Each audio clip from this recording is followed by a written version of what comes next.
But look, I'll sit right here. Am I supposed to be talking? And go It's ahead. on? Well, we'll edit it. I'll edit all, I'll just make Oh, cuts oh, to you- it in certain places. So right before you get ready to talk, just take a little pause and go and just relax. Don't get too upset here. you can get it. This is, just act like nobody knows anything. That way, we don't know you're the firstborn. So start somewhere like that, with your, with you. Maybe you turned it off for a while. Here, I'll tell you what. Okay, here I have it off.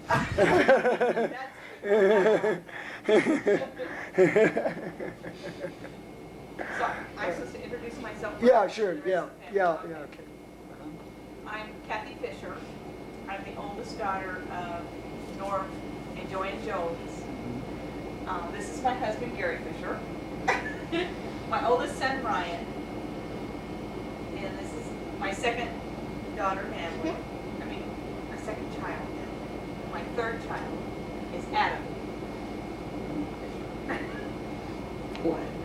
What do you want to know? What's your birthdays? I was born on November 5th, 1977. You don't know. They might want to know that you were born in Jasper. Were you born in Jasper? I was born in Jasper. Yeah. When were you? Go ahead. I was born in Kokomo in April 10, 1981.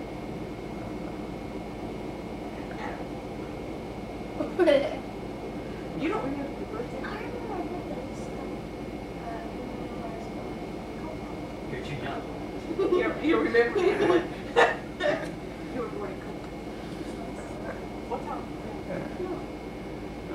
Well, Adam's too shy to know, but he was born January 10th, 14. 14.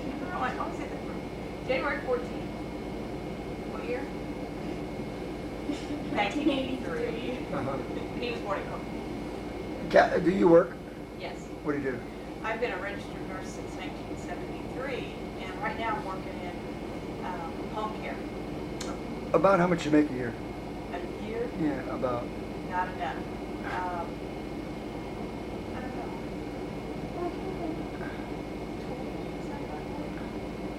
18,000. Gary, what do you do? I'm an electrician in Kokomo. Work for a place that makes high temperature alloy moving stuff for Pratt Whitney engines, Hubble space shuttle, military equipment, chemical factory, stuff like that.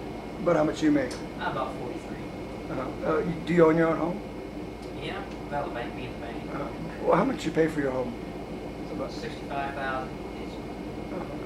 We live out in the country. There's 2 other houses on our road. Grass growing up, crack in the middle of the road. That kind of thing. On a one lane road. Yeah. That only one car can get down if you go on the other side of the holes. Do you guys play baseball or anything? Have hobbies? Play baseball, football, wrestling. What grade you in? I'll be in 8th grade this year. Brian's particularly famous this year. Oh, yeah? He went to the state finals, all-star classic. The 13-year-olds, all the The top 13-year-olds. 13-year-olds in the state. There was probably about 30 of them. There's 15 on each team, so the 30 top No, kids. there's about 40, because there's about almost Okay. 40 kids. There's about 40 of the top 13-year-olds in the state got together at Ward and played a 13-year-old all-star game, which was one of the kids that got picked to do that. That's great. What about you? You guys have any hobbies or anything? Play baseball cards. Uh-huh. What do you guys want to do when you grow up? No? No idea? No idea. No plans for the future? I'll do something. You guys got anything you want to say to yourself 50 years from now? I hope you make a lot of money. All right, that's great. Make a lot of money too. All right, that's great. That Yep, sure. Sure. That was easy, huh? I just want to see this touchdown. So what? Turn the volume It's a down. 4-bedroom house? Is that? It's got 3 acres. I mean, you can't buy 3 acres out in California. No, not at all. Just, who is it? Hey, buddy. Hey! buddy? You all right? Amen. All right. You good, By Dad? yourself? How you doing? Are the kids out there? No, they went to Dad. Oh, that's right, you said that. Carolyn's with her sister. What's that? Start again with your name. You're the firstborn, you know, and stuff like that. You know, when you were born, you know, just so you know, because that way I'll have all of you in a row that way, and then I'm going to put like you'll start the video, and then open your family. That's how that'll go. Okay. And then try as much as you can to look into the camera if you can. I'll sit right here, and you can talk to me. Actually. Maybe you should be a film director. I've done Can you this. do it? I've done this. I've made a couple of little student films and stuff. So anytime you're ready. Okay, You ready? all right. My name is Kathy Fisher. I'm the oldest in the Norbert Jones family. My mom is Joanne Jones. My dad is Norbert Jones. And I'm the oldest. I don't know how you want to redo this when I'm done. But anyway, I was born in Meriden, Mississippi. My mom was married to someone else. My father adopted me when I was about 2 years old. And that's the only family I have, so they are my family. I don't consider anybody else my family. I don't, you know, my genetic father is somebody who lives in Mississippi. So my parentage is Jones, through and through. Stem to stern. What else? What do you do for a living? I'm a registered nurse. I've been a nurse, I've been helping people for 20 years, but being a nurse is about 18 years now. It's a long time. Do you think that's from growing up in a big family? Oh, I'm sure it is. I raised my brothers and sisters. In fact, it's real hard right now. I treat them like mom. I'm the mom to some of them. Changed their diapers, you know, and fed them and got up in the night with them. So basically, I probably treat them more like children than I do brothers and sisters. But that's about to change. They're growing up fast. They don't seem to stay the same age they were. What are your fondest memories, or what do you remember, you know, about when you were, you know, really young, growing up? I remember we used to pack up, a bunch of us cousins, pack up in the back of a van, or no, not a van, back of a truck, and Betty, of course, would be back there with us children, and we would sing those crazy "You Can't Ride in My Red Wagon." Remember those Wheels tunes? are broken, axle Axle's dragging. dragging. Second verse, same as verse, a little bit louder, a little bit worse. Those were always fun. I remember going fishing and taking the fishing pole behind me and catching Donna in the head Oh, Vernon? at Vernon. It's fun. Went to Springville a lot. That was fun. Those are real good times. Those are fun times when all the family was together. Is there anything you would like to change about your childhood? Is there anything, you know? Oh, yeah. If I could change my childhood, I'd probably do away with alcoholism and drug addiction. That seems to be, well, actually, it would go even further than that. If you could go back and change communication, the way people talk to each other with respect and dignity. I think that an individual respect, how you grew up as a child, forms every core of your being. You know, someone who's 2 years old can take verbally what somebody says, and it can kill the soul. You know, so if I could change anything, it would be if you start by changing how people talk to each other, the addiction, you know, won't be there. You won't need that. You can say how you feel and what you think, and if you're allowed to be angry, allowed to be happy, allowed to be sad, say the things that you want to say, then you don't need the alcohol. You know, genetically. You can survive without the alcohol or the drug, whatever the addiction is. I mean, there's millions of addictions. There were 11 of us, and each one of us has an addiction, and I'm no different. You know, either it's food, alcohol, drugs.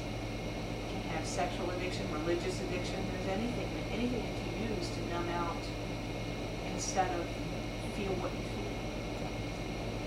feel. Is this what, so are you in sobriety? Or did you just quit? Quit Overeating? or drinking or? Well, I had a real good start on being an alcoholic when I lived here. When I married Gary in 1975, we lived here for 2 years, and I was drinking every night. And I had a real good start on it. We moved to Kokomo, and I was away from all the intensity of the family, and I quit drinking. I got real loaded one time and remember feeling so absolutely ill about it that I quit drinking. And then I got into, in nursing, went to chemical dependency. I can't say that it was anything, but having gone through some, the death of Norby and Mary put me rock bottom, and my addiction turned to religion. And through religion, I went back through and got into counseling for depression. Got away from the religious addiction, and found out that I'm a compulsive overeater, and that sugar is my addiction. So recovery for me is just kind of like in and out. It's real hard to recover from a food addiction because you have to eat to live. If you don't eat, you become anorexic. If you overeat, you're a compulsive overeater. So you've got to find a balance, is what I would say. But I'm 400 times more likely to be an alcoholic, and that's a mathematical. That's proven. So I don't drink by choice, and if I do on occasion, I think about why I'm drinking rather than, what is it? What am I thinking? What am I feeling before I hand myself a drink? What is it? What's going on here? Is it something I'm feeling, not feeling, and trying to drink it away? Who'd you run around with when you were younger in your family? Oh, I always ran around with kids who were younger with me than I was. My birthday being in September, it just seemed like everybody my age was doing things older than me. Like I was the last one to get my license and things like that. So I ran around with a crowd of kids that were younger than me. And Chris Elliott, Diane Hostetter, those kind of kids. Aggie, of course, Aggie Burton, of course, Donna. We all hung out. I think senior year I found another friend that was just somebody I needed in my life. Donna Blessinger. She's Donna Dalton now. But we had a good time together. We understood. She was an ACOA too. We never knew what made it click for us, but that's it. We all had common thread. It was fun. You were talking about Mama Trox. What do you remember about her? She was this tiny little lady, had her hair in a bun, and she sat in this chair by the window. She's really, I don't know. I look back on my grandparents and great-grandparents, they were rather firm. That's all I remember, is they were real firm with us kids. I don't remember her being funny, I just remember her being old. And we went up there. We'd go up from time to time, usually Sundays. We'd walk past Mama Troxler's house on Sunday, and she'd give us these nice 50-cent old money. Like we'd be wealthy. We'd kept those old coins. We wouldn't be working, would we? But she was always so sweet, so generous. I remember being generous with her time, with her money. She never really said, "No, I'm busy, get out of here." Nobody ever said that to me in the grandparenting. We're too busy. Nobody ever said that. That was really nice. What do you remember about Mama Jones? Mama Jones? I remember every Sunday afternoon, we had to get together somehow and play cinch. She came over, or somehow or another we connected like every other Sunday, and we played cinch, and she played for blood. We did not make a mistake playing cinch. I think that's what I remember, is her coming over. She's a lot of fun to be around. She's a nice lady. What do you see in the future for yourself? For me,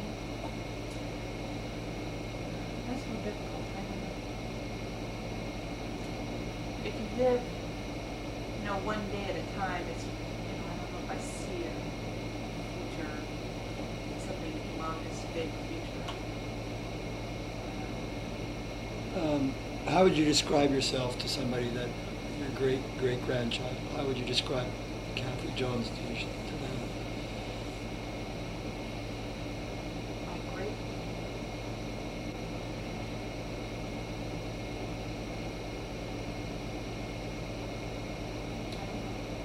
Probably I want to make a change. You know, I think it's a real blessing to come upon knowledge that you can make a change. You know, and for me, I'm going to make a change with my family. And when they have children, they'll make a change with their family. My goal, if I could say anything, is if we can start with children right now, getting them to talk in a nice way to one another. You know, and I know I fall back into old patterns when I say things that just I can't believe they come out of my mouth. But if we can get them to communicate, they go ahead and feel what they feel, say what they want to say, even though it doesn't come out in the best way. But if you know, if you just communicate, I think this will be a good place to live. People won't. I don't think there'll be as much not getting along as there was. No family secrets, abuse, those kind of things. You have anything else you want to say to Yeah, well, one more thing. One thing that I've come across in the reading I've done is that, you know, when things, you know, as you go through your life, you think things are really bad. And there are really tough times when you're in a family. And one of the things I read was there are angels. And I believe in angels. And I think angels are what get us through our lives. You know, there are close calls all over the place. But I really think, I believe in that. I think people can be forms of angels as well. Betty coming in, I don't know. She came in my life about high school age, and she said one thing to me, and I see that as a blessing. So if you can say just one thing to somebody, you know, I consider that angelic. You know, something to pass on. This is really scary. It really is. You know, it's philosophy. It's like. Sure it is. Sure it is. But Do you think, you remember Uncle Norm and Uncle Tom sitting around and, I you know, remember that. Uncle Buck, you know, and they're talking about being in the service. Do you think that had a lot to do with, you know, the fights they were in?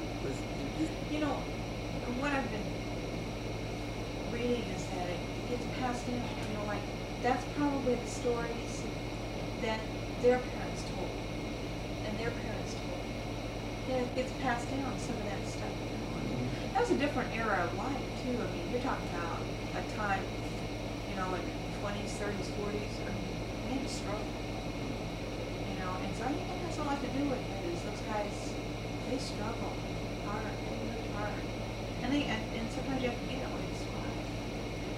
Unfortunately, though, you know, when you sit around and talk like that, kids hear it. And one of the things we strive to do as people is live out what we believe our parents want us to be. You know what? You get, Sure. you know, if our parents expect us to be a certain way, well, we want to live up to their expectations. So, you know, that's part of it is being and it's an unconscious thing too. You struggle and you say, I'm never going to be like that. Never. But in small ways, I'm a lot like that. And it's an unconscious thread that just kind of, it's hard to get to the core, to where you wipe that, start out on a clean slate and you be whoever you want. Anything else at all? I don't know. Can't think of anything. It sounded too serious, you know. I don't know. You're a serious person. Probably too serious. That was great.